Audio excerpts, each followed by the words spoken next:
JD.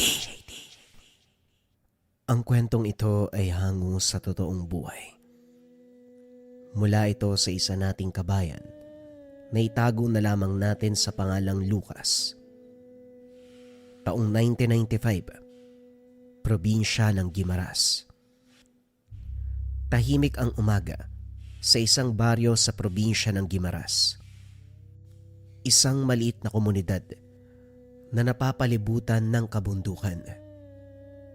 Malayo ito sa syudad at halos hiwalay sa mga abala ng modernong pamumuhay. Iilan lamang ang merong kuryente ng mga panong ito. Ang ilan ay gumagamit ng gasera, samantalang ang iba ay umaasa sa apoy ng lampara kapag lumalalim na ang gabi. Karaniwang nakasandal ang pamumuhay ng mga tao sa kalikasan. May mga mangingisda na araw-araw pumupunta sa laot upang makapanghuli. May mga nag-aalaga ng kalabaw, manok at baboy. At meron ding naglalako ng gulay at prutas na animoy galing pa mismo sa mga bundok at dalisdis ng lupa. Sa gitna ng lahat ng ito, parang puso ng baryo ang maliit, ngunit masiglang palengke. Dito nagtitipon ang mga taga-roon tuwing umaga. Ang mga tendera ng gulay ay nakaupo sa bangkito. Nakahanay ang kanilang mga bilao ng talong, okra, kamatis at sili. Ang mga nagtitinda ng isda ay maagang dumarating mula sa dagat. Dala ang mga huling tulingan, tilapia, at kung minsan pa ay bangus. Amoy asin, amoy lupa, amoy sariwang gulay ang bumabalot sa paligid habang maririnig ang halo-halong tawanan, tawaran at ingay ng palengke. Ngunit sa dami ng pwesto doon, isa ang palaging pinupuntahan ng karamihan, ang tindahan ng karne ni Mang Crispin. Sa unang tingin, mukha lamang siyang isang ordinaryong nagtitinda, matangkad at payat. Ngunit hindi papahuli ang kanyang matipunong katawan na siguradong binanat ng panahon sa mahirap na gawain. Maitim ang kanyang balat na wari sinunog ng araw at sa ilalim ng makapal na bigote, makikita ang maigpit na pagkakasara ng labi na bihira lamang bumuka maliban kung makikipag-usap sa mamimili. Palagi rin siyang nakasuot ng lumang kamiseta na kupas. Nariyan din ang pantalon na may mantsa ng putik at dugo. Tila ba hindi na natatanggal ang bakas ng kanyang hanap buhay. Subalit ang higit na nakakapagtaka at nagpapaiba kay Mang Crispin ay ang kanyang paninda. Sa lahat ng nagtitinda ng karne, siya lamang ang hindi kailanman nauubusan. Kahit anong araw, kahit may kakulangan ng baboy sa isang bayan, laging sagana ang pwesto. Sariwa, mapula at makintab ang mga hiwa ng karne na wari bagong katay palagi. Maraming mamimili ang humahanga sa kanya dahil dito at siya ang palaging dinarayo ng mga tendera sa karinderya, maging ng ilang taga-baryo na nagtitipid ngunit nais ng dekalidad na karne. Ngunit sa likod ng kasikatan niyang ito, may mga bulong-bulungan. Hindi lahat ay pabor kay Mang Crispin. May ilan na nagsasabing may kakaiba sa kanya. Isang araw, sa palengke sa bayan, abala ang lahat sa paghahanda ng mga paninda. Maaga pa lamang ramdam na ang ingay. May tawanan, may sigawan ng mga nag-aalok ng gulay, at may ingay ng mga batang naglalaro sa gilid. Sa gitna ng kalituhan, nag-uusap sina Aling Pilar at Aling Elsie, parehong kilalang tendera ng gulay. Elsie, abat maaga ka na naman ngayon? Wika ni Aling Pilar. Aba syempre, kapag maaga, maaga ang benta, maganda. Pero alam mo, iba ang inaabangan ko ngayon. Tugon ni Aling Elsie. Iba? Ano naman? Nilapit ni Elsie ang kanyang muka. Halos pabulong ang tono. Sino pa ba? Di si Crispin. Bagyang ng laki ang mata ni Aling Pilar. Maraming beses nang narinig ang pangalan ni Mang Crispin sa mga bulong-bulungan, ngunit hindi niya lubos na pinapansin. Ano? Si Crispin na naman? Bakit parang palagi mo siyang napapansin? Umiling si Elsie, sabay sulyap sa direksyon ng pwesto ng karne. Naroon nga si Mang Crispin, abala sa paglalagay ng mga peraso ng karne sa mesa. Ang mga hiwa ay mapula, makintab, mainit pa sa sariwa. May mahaba ng pila sa harapan niya. Mga nanay na naghahanda ng tanghalian, maging ang iba pang mga tao na bibili ng kilo-kilo para sa mga inuman at handaan. Napapansin mo ba kahit kailan? Parang hindi nauubusan ng baboy ang tindahan niya. Saan naman kaya siya kumukuha ng paninda? Napakunot ang noo ni Pilar. Pinagmasdan niyang mabuti ang mesa ni Crispin at doon napansin ang dami ng hiwa ng karne. Parang lampas pa sa karaniwang kataya ng isang baboy. Baka naman marami siyang alagang baboy. Umiling si Aling Elsie. Halos kumurba ang bibig sa pag-aalinlangan. Hindi, walang baboyan sa lugar nila. May kulungan ng baboy, wala nga eh. Pero tignan mo, araw-araw may paninda. At hindi lang basta paninda, parang sariwa. Parang bagong katay gabi-gabi. Napaisip si Pilar. Totoo, wala siyang naalalang narinig na ingay ng mga baboy mula sa direksyon ng bahay ni Mang Crispin. Kung meron man, matagal na sanang kumalat ang balita sa baryo. Baka naman may kaibigan sa kabilang bayan at dinadalan lang siya dito. Tumango si Elsie, ngunit nakataas ang kilay.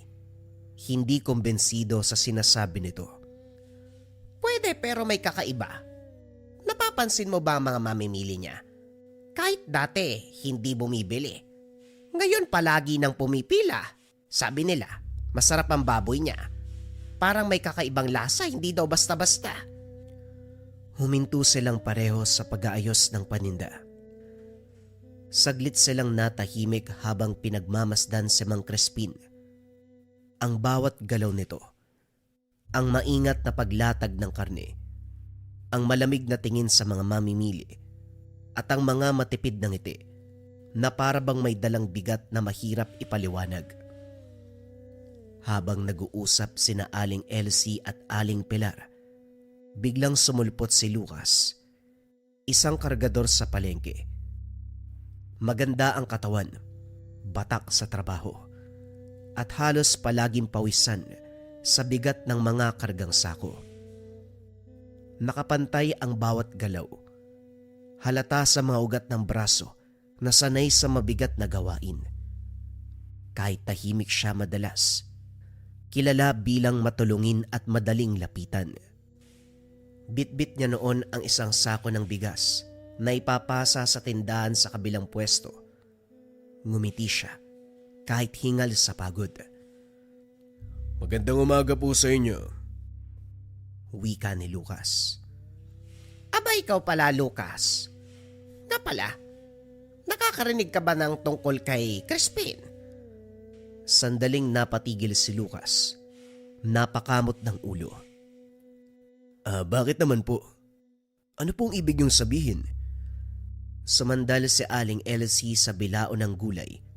Lumapit ng bahagya na wari ba may ipupulong. Yung karne niya, hindi nauubos. Hindi ka ba nagtataka? Nagkatinginan sina Lucas at Pilar. Si Pilar ay umiiling na parang ayaw nang palakihin ang usapan. Ngunit si Lucas, bagamat nag-aatubili, tila may alam. Ewan ko, basta ako. Nakita ko yan minsan eh.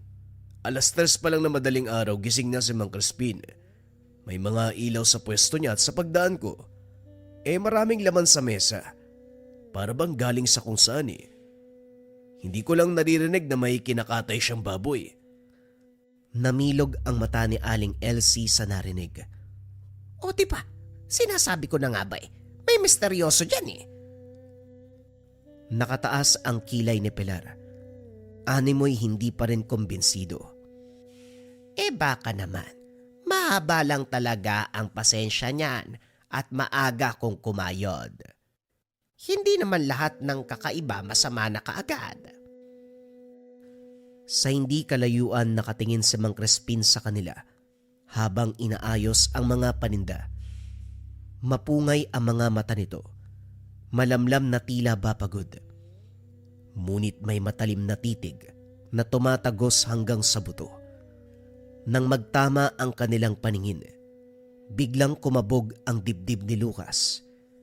May kung anong lamig na dumaan sa kanyang katawan na para bang nanigas ang mga binte at hindi makagalaw. Sa bawat pagbagsak ng itak sa karne, may tunog na mabigat na kahoy na humahampas sa mesa. Kasabay ng bawat tunog, umaagos ang dugo sa kahoy na lamesa, tumutulo sa sahig. Biglang huminto si Crispin, pinunasan ang mga kamay sa lumang tuwalya, nagsimulang lumapit sa kanila. Bitbit niya pa rin ang itak na pamputol ng karne. Ngumiti siya, ngunit hindi ito ngiti ng isang kaibigan o ng isang tendero. Para itong pilit ng ngiti na hindi umaabot sa mga mata. Parang maskara na nagkukubli ng kung anong nasa ilalim. Magandang umaga. Anong pinag-uusapan nyo dyan? Nalaglag ang tingin ni Elsie sa hawak na itak ni Mang Crispin. Nagniningning ito sa liwanag ng umaga at sa dulo ay may kumikislap na patak ng dugo. Ramdam niya ang panunuyo ng lalamunan. Nagkatinginan sina Elsie at Pilar. Halos hindi makapagsalita si Pilar, kaya si Elsie na ang nagpumilit. Ay, wala Crispin, basta tungkol lang sa paninda namin. Alam mo na kung paano tatagal ang gulay sa tag-init. Tumango si Mang Crispin, subalit hindi siya kagad umalis. Nanatili munang nakatitig ng ilang segundo. Ang kanyang mga mata ay parang nagbabantay o nagbabadya ng babala. Lumipas pa ang ilang sandali bago siya muling nagsalita. Mabuti naman. Kung may kailangan kayo, huwag kayo mahihiyang lumapit. Lalo na kung kailangan nyo ng karne ng baboy. Bahagya siyang ngumisi at saka marahang bumalik sa pwesto. Nakahinga ng maluwag sina Elsie at Pilar nang tuluyan na itong nakalayo. Pero si Lucas, nanatiling nakatingin, parang may mabigat na iniisip.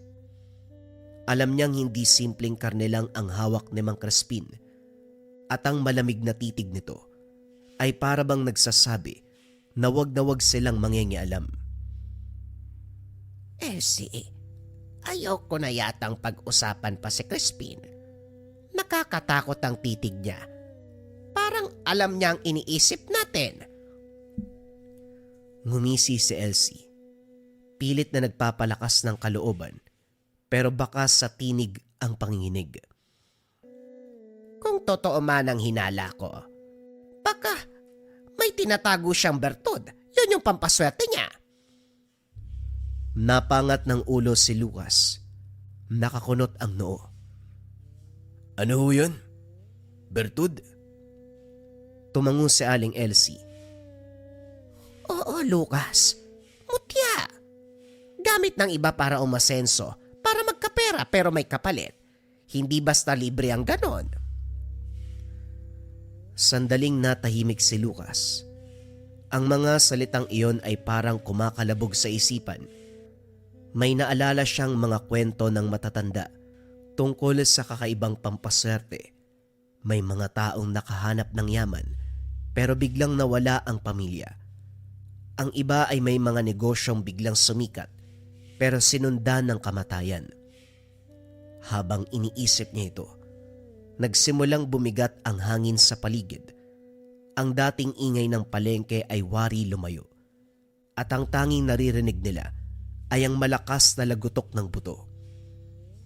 Mula sa hindi kalayuan, Si Mang Crispin ay nakatayo sa kanyang pwesto. Hawak ang itak. Bawat bagsak ng kamay, may tunog na parabang mga buto ng tao. Pinipira-piraso. Napapikit si Pilar. Halos ayaw nang tumingin. Si Manang Elsie ay pilit na hindi nagpapalata. Kaso lang nanginginig na ang mga tuhod. Si Lucas, bagamat sanay sa hirap ng trabaho, nakaramdam ng kakaibang kaba. Parang dumidiretso sa kanilang pandinig ang bawat lagutok. Nawari sinasadya ni Mang Crispin na marinig nila. At sa bawat tunog, mas lalong nararamdaman na may nakatago nga siyang hindi pangkaraniwan. Nang sandaling ito, si Lucas ay hindi na nagduda. Kailangan niyang alamin ang katotohanan. Pagsapit ng hapon, nag-uwian ang karamihan sa palengke. Unti-unting humupa ang ingay ng tawaran. Napalitan na mga yabag ng mga taong nag-uwi ng kani-kanilang paninda. Ang mga bilaoy isa-isang isinara at ang mga natitirang tindera nagkakabit ng lampara para sa darating na dilim. Tahimik si Lucas habang binabagtas ang makipot na daanan pauwi.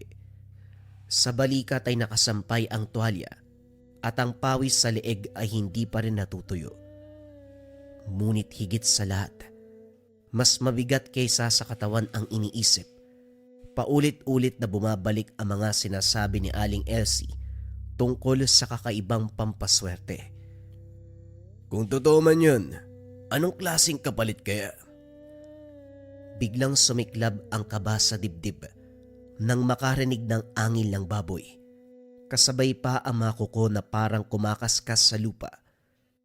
Huminto siya at kagad na lumingon. Wala namang tao. Wala ring hayop. Tanging mga puno lamang ang nakatayo. At ang mga dahon ay bahagyang gumagalaw sa ihip ng hangin. Pinilit niyang tawanan ang sarili. Pero hindi naaalis ang kilabot na unti-unting gumagapang sa kanyang batok. Sa bawat hakbang, para bang may kasabay siyang hindi nakikita. At sa paghahari ng katahimikan, dumampi ang malamig na simoy ng hangin. Hindi ito karaniwang lamig. Ito ay may kasamang panginginig. Nawari ba may matang nakamasid sa kanya mula sa dilim ng kagubatan? Sa loob-loob ni Lucas, malinaw ang pakiramdam na mula ngayon, hindi na magiging ordinaryo ang mga susunod na araw. Kinabukasan, maaga pa lamang nasa palengke na si Lucas.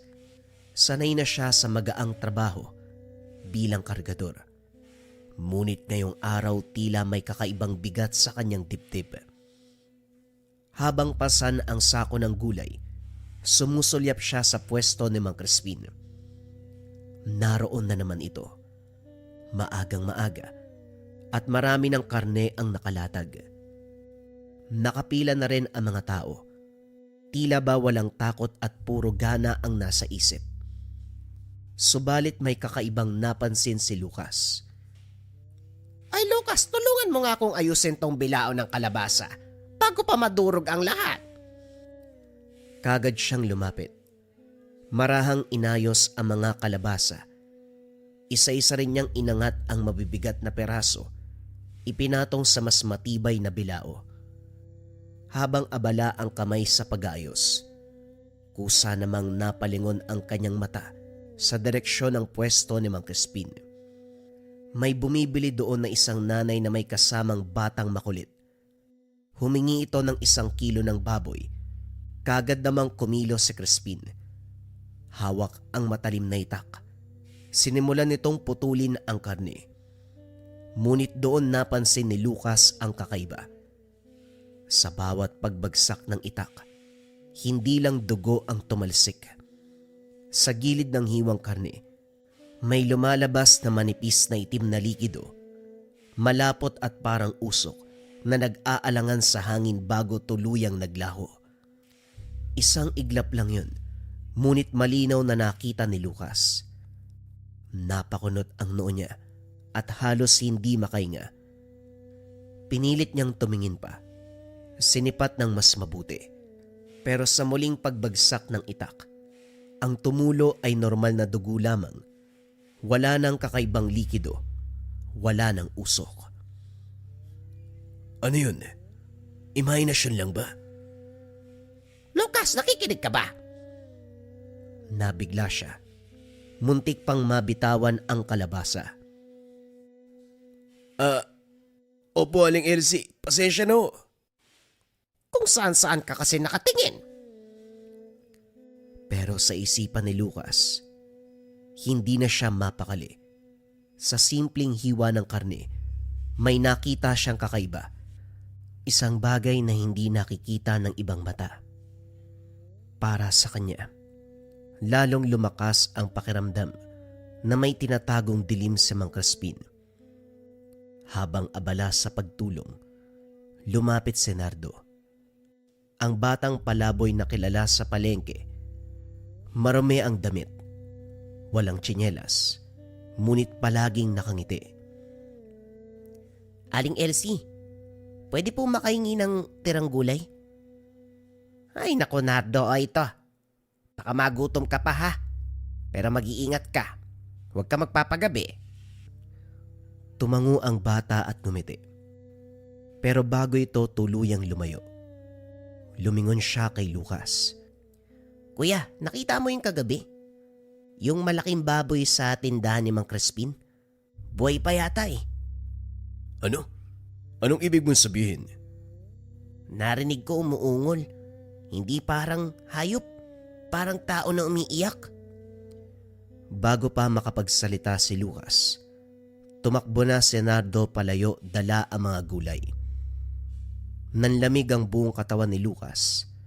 Hindi siya nag-iisa sa nakita kagabi. May isa pang nakapansin, isang mas bata pa. Lumipas ang araw, tahimik ang baryo pagsapit ng gabi. Ngunit si Lucas ay hindi mapakali.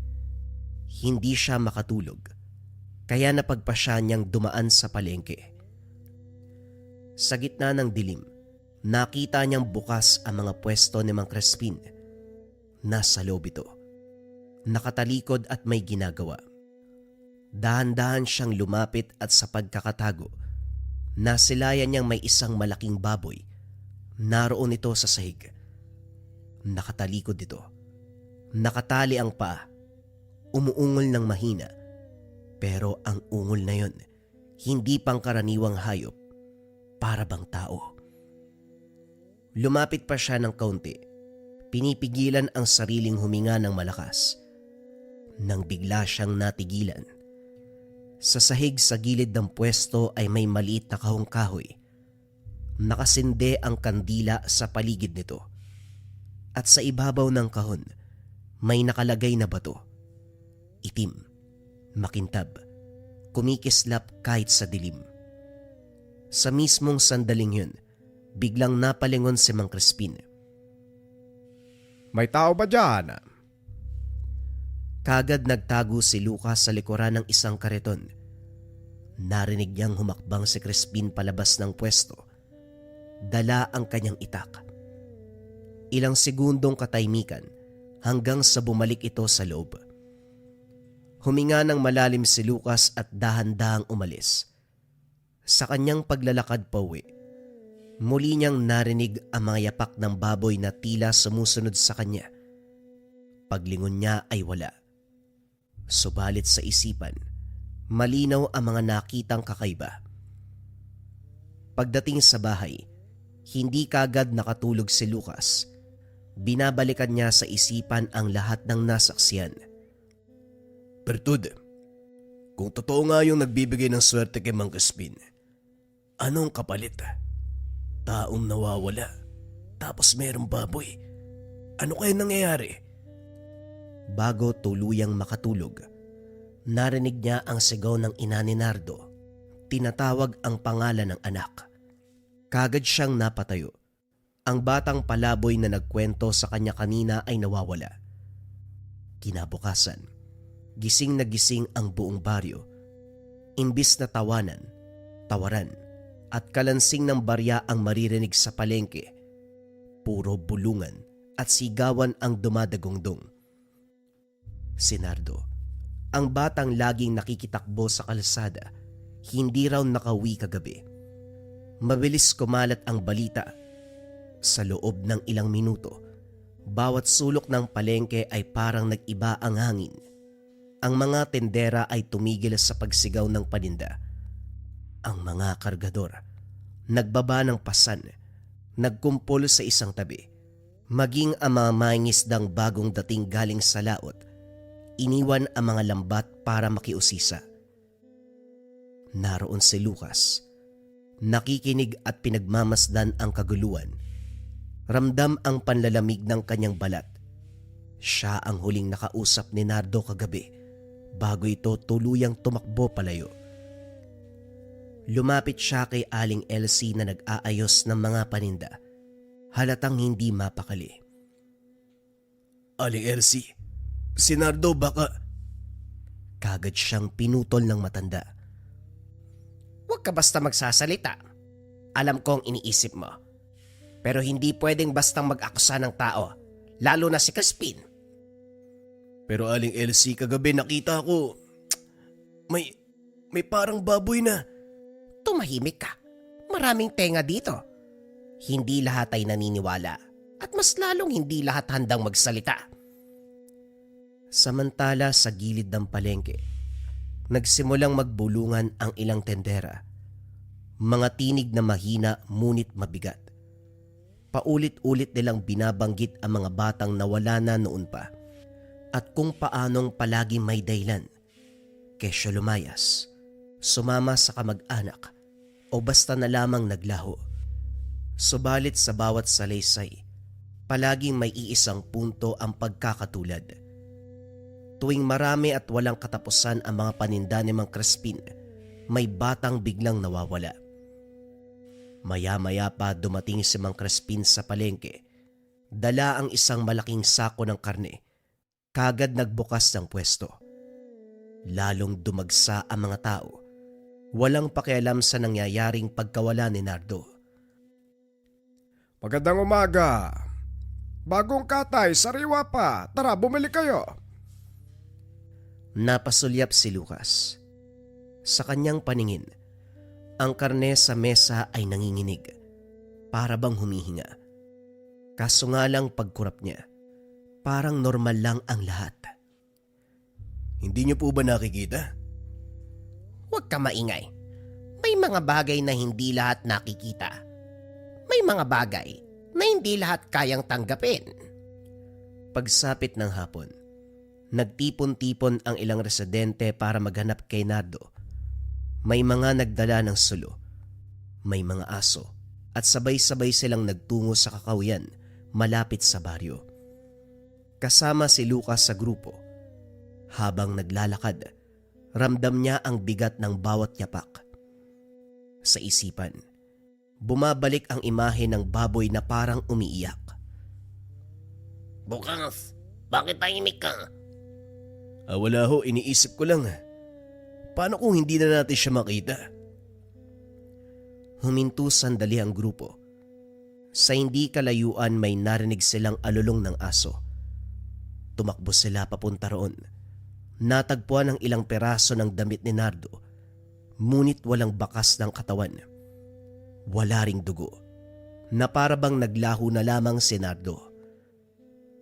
Kinagabihan, bumalik ang grupo sa baryo, ngunit walang dala kung hindi takot. Lalong lumakas ang bulungan. Baka daw kinain ng aswang si Nardo o hindi kaya naman naligaw. May iba din na nagsasabi na baka tao ang may pakana sa pagkawala ng bata. Sa isipan ni Lucas, alam niya kung sino ang pinaghihinalaan, bagaman hindi niya alam kung paano sasabihin. Habang nakaupo sa tapat ng kanyang kubo, dumating si Aling Elsie. Dala nito ang isang lamparang may mahinang sindi. Lucas, alam kong marami kang katanungan. Kung gusto mong maintindihan, dumaan ka mamaya sa bahay ko. May ipapakita ko sa iyo. Ano pong ibig sabihin niyo, Aling Elsie? Matagal ko nang alam ang lihim ni Crispin. Pero hindi lahat ng lihim kayang pasanin ng tao. Ikaw ba handa ka? Hindi kaagad nakasagot si Lucas. Pero sa kanyang dibdib, ramdam niya na wala ng atrasan. Paglipas ng ilang oras, nagpunta si Lucas papunta sa bahay ni Aling Elsie.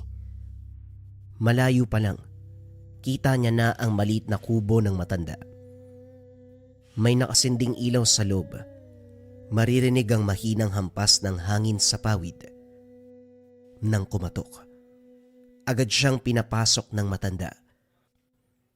Lucas, mabutit dumating ka. Halika, umupo ka.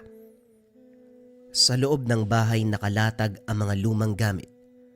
Mga palayok, ilang tuyong halamang gamot, mga nakasabit na anting-anting na gawa sa buto ng hayop. Pasensya na sa gulo. Ngunit dito, makakapagsalita ako ng malaya. Umupo si Lucas, huminga ng malalim. Aling Elsie, ano ba talaga ang lihim ni Mang Crispin? Matagal bago sumagot si Elsie, tila nag-iipon muna ng lakas ng loob. Matagal na kitang nakikitang nagmamasid at alam kong hindi ka bulag. Nakikita mo ang hindi napapansin ng iba. Ano po ang ibig niyong sabihin?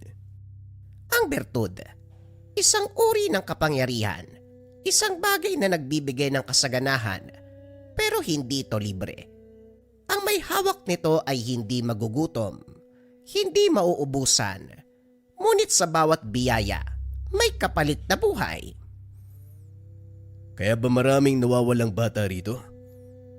Tama ka. Hindi lahat ay bata, pero madalas mga inosente. Mas matamis daw ang buhay na kinuha mula sa malinis na kaluluwa. Nanindig ang balahibo ni Lucas. Pero paano niyo po nalaman ang lahat ng ito? Kung ganun, matagal niyo nang alam ang lihim ni Mang Crispin? Nagbuntong hininga si Aling Elsie bago tumitig ng diretso sa kanya. Dahil magkababata kami ni Crispin, noon pa nakikita ko na ang kasakiman sa kanya. Mahirap ang pamilya nila. Walang makain, walang pag-asa. Hanggang isang gabi may dumating na matanda, isang tagapasa ng itim na bertud. Inalok siya ng kasaganahan kapalit ng dugo ng iba. Tinanggap niya at mula roon hindi na siya naubusan ng baboy. Lagi may paninda. Kasabay nito palagi ding may nawawala. Kaya pala may naririnig akong ungol sa kanyang pwesto. Hindi pala yun hayop. Hindi nga. Mga kaluluwa ito. Lucas, mga kaluluwang kinulong nyo sa anyo ng hayop upang gawing alay. Nanahimik si Lucas sandali. Ang dibdib niya ay kumakabog, parang sasabog. Kung totoo ang lahat ng ito, bakit walang gumagawa ng paraan? Bakit walang humaharap kay Mang Crispin? Sapagkat natatakot sila, pati na rin ako. Dahil sa kanyang bertud, hindi siya basta-basta mamamatay. Hindi rin siya tinatabla ng sakit at higit sa lahat. Sino bang may gustong kumalaban sa taong pinagbumula ng sariwang karne? Napatango si Lucas. Alam niyang tama ang matanda. Ang mga tao'y bulag, hindi dahil walang nakikita, kundi ayaw nilang makita. Pero hindi pa huli ang lahat, Lucas. May paraan pa. Ngunit hindi madali. Kung talagang gusto mong tapusin ang kasamaan niya, kailangan mong bawiin ang batong itim na kanyang inaalagaan. Ang bertud mismo. Wala siyang kapangyarihan kapag nawala yon. Paano ko naman po gagawin yun? Huwag kang basta-basta lulusob. Maghintay ka ng tamang oras. Kapag kinuha niya ang kanyang handog, doon siya pinakamahina. Ngunit tandaan mo, kapag nadiskubre niyang nakikialam ka, ikaw ang susunod na magiging paninda. Habang pauwi, dala ni Lucas ang bigat ng bagong kalaman.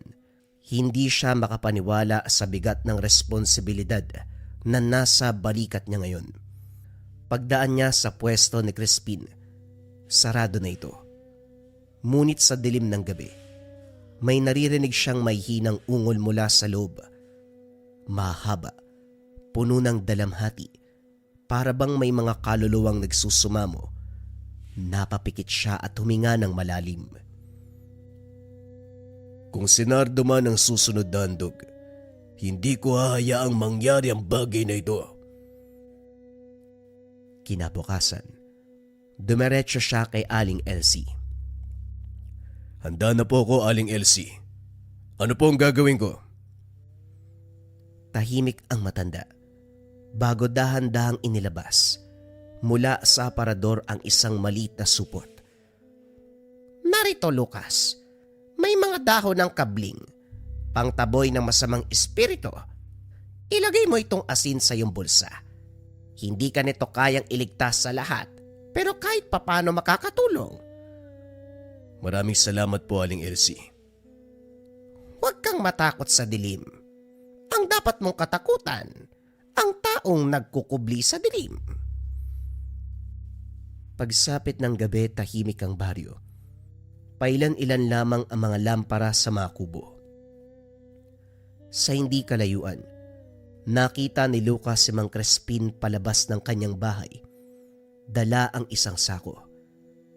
Mabigat ito at gumagalaw, na para bang may laman na buhay.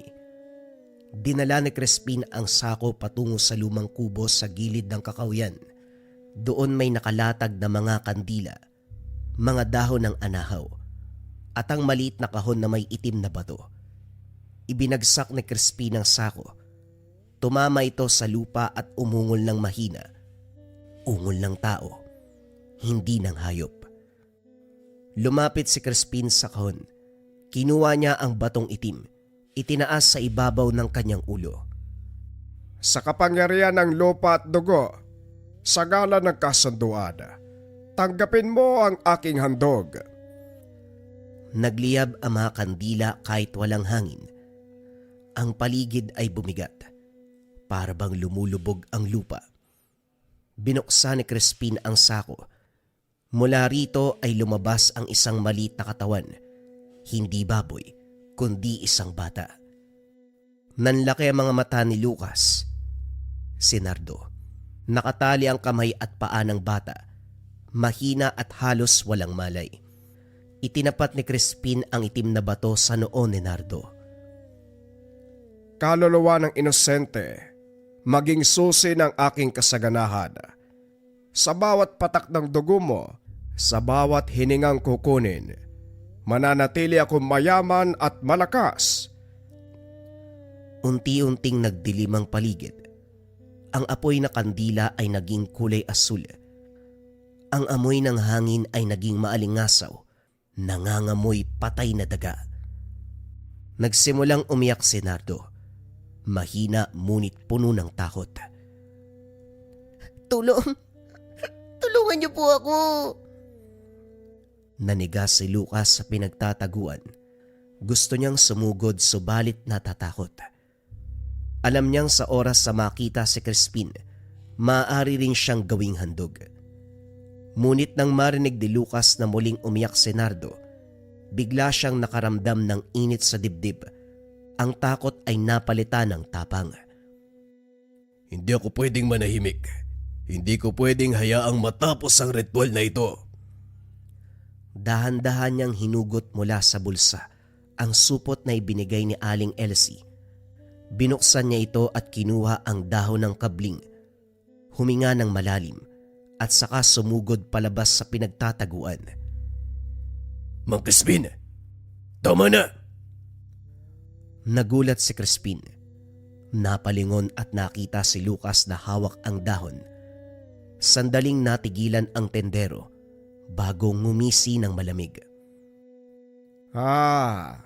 Kaya pala kanina pa kita nararamdaman. Lucas, ang batang mapangahas. Itinaas ni Mang Crispin ang bato. Naglabas ito ng itim na usok. Kung gusto mo siyang iligtas, ikaw ang magiging kapalit. Humahalimuyak sa paligid ang amoy ng sinunog na laman at bulok na dugo. Umiikot ang usok mula sa itim na bato na hawak ni Crispin. Kumakapit sa mga kandilang bughaw ang apoy. Nakatayo si Lucas sa harapan ng altar. Hawak ang dahon ng kabling na ibinigay ni Aling Elsie. Nanginginig pa ang mga tuhod, ngunit matibay ang tinig. Pakawalan mo si Nardo, Mang Crispin. Hindi na pwede ang ganito. Ngumisi si Crispin at sa isang iglap, parang dumilim ang kanyang muka. Namutla, lumalim ang mata, ang ngipin ay tila humaba. Hindi mo naiintindihan, Lucas. Ito ang nagbibigay ng buhay sa akin at sa bawat kaluluwa na inaalay ko, mas tumatagal ang aking buhay. Nadadagdagan ang aking lakas, mas lumalago ang aking paninda. Sino ka para humadlang? Dahan-dahang lumapit si Crispin. Dala ang itim na bato na animoy buhay at kumikislap. Sa bawat takbang, parang yumanig ang lupa. Si Lucas na may umatras ng kaunti.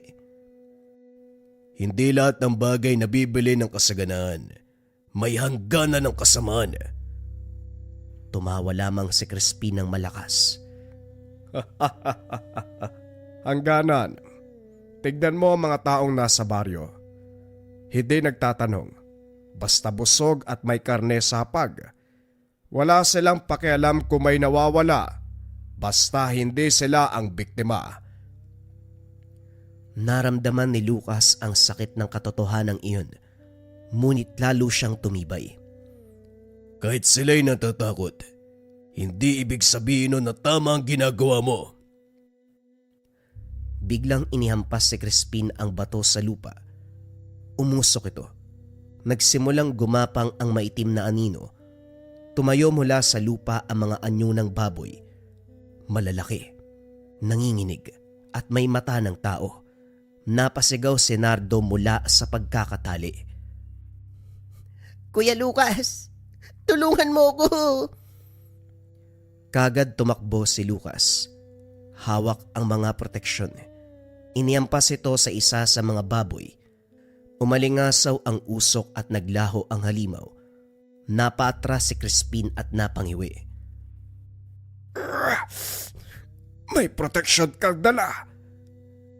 Si Aling Elsie ang nagbigay nito. Hindi ka makakapanaig. Hindi mo ko matatalo. Hanggat hawak ko ang bato, ikaw ang mamamatay. Nagsimulang umikot si Lucas sa altar. Pilit na lumalapit kay Nardo. Sa bawat kilos niya, sinusundan ng mga anino.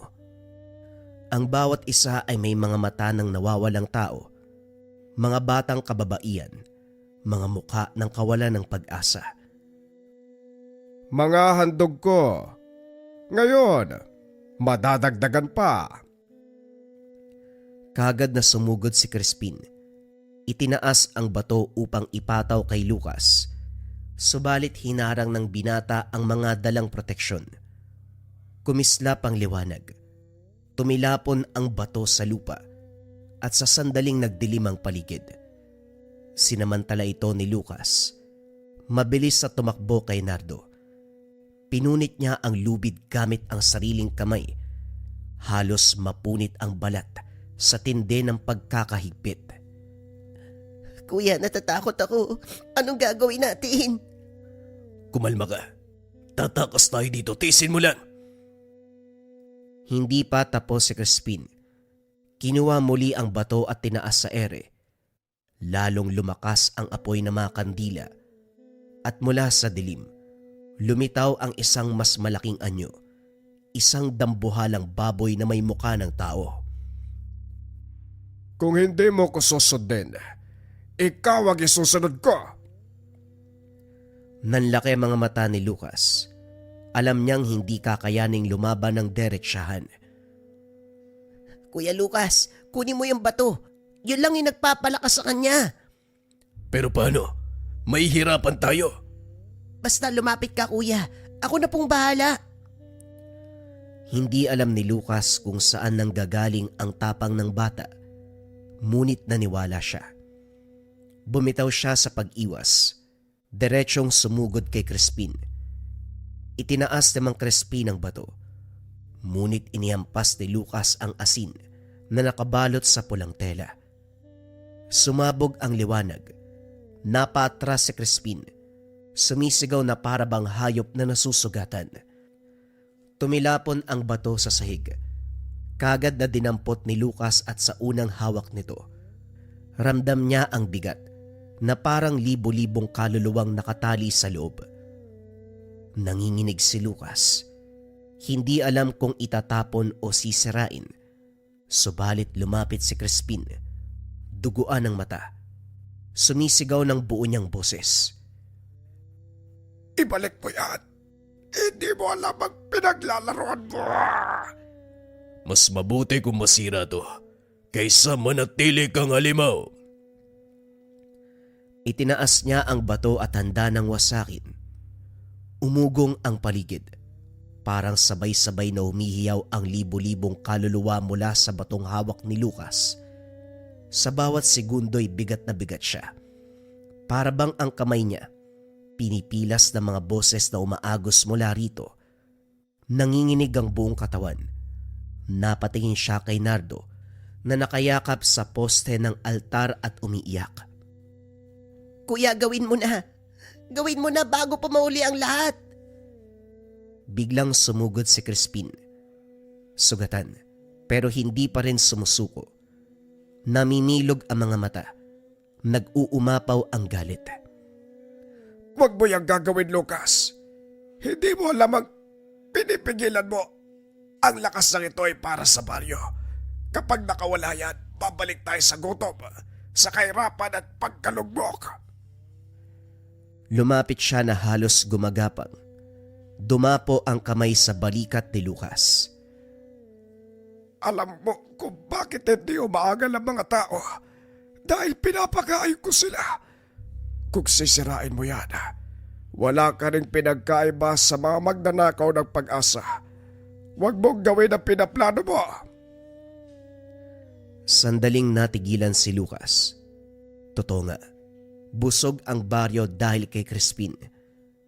Ngunit sa likod nito ay mga buhay na isinasakripisyo, mga pamilyang nawalan, mga batang hindi na umuwi. Kung ito ang sinasabi mong pag-asa, mas pipiliin kong magutom kaysa kumain mula sa dugo ng walang laban.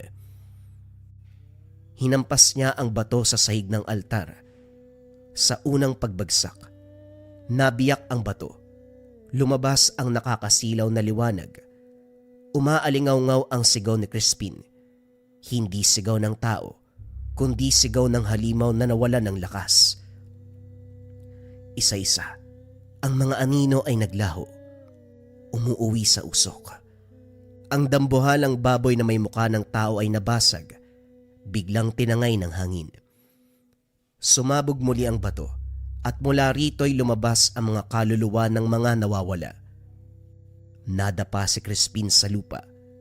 Hingal na hingal, unti-unting nagiging payat at kulubot.